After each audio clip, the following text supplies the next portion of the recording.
je suis Kevin Hull, producteur de gazon et propriétaire d'Excel Vert. Aujourd'hui, je vais vous parler de fertilisation et ce sera divisé sous 2 vidéos étant donné qu'il y a beaucoup de choses à dire en très peu de temps.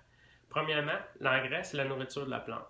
C'est quelque chose qui est nécessaire. Sur un terrain résidentiel, étant donné que c'est tondu et piétiné, on ne peut pas laisser le gazon prendre ses nutriments dans le sol car celui-ci va s'appauvrir et le gazon va dépérir. Donc, si vous voulez un gazon vert et qui est capable de bien combattre les mauvaises herbes, il faut bien le fertiliser. Premièrement, ce qui est important, c'est les éléments utilisés. Sur un sac d'engrais, on va voir 3 chiffres dans l'ordre qui représentent l'azote, le phosphore et le potasse en pourcentage. Sur un terrain résidentiel normal, on parle qu'il faut 1000 à 1100 g d'azote par 1000 pieds carrés, environ 500 g de phosphore et 600 de potasse. L'azote est responsable du développement des feuilles, le phosphore des racines et la potasse de la rusticité.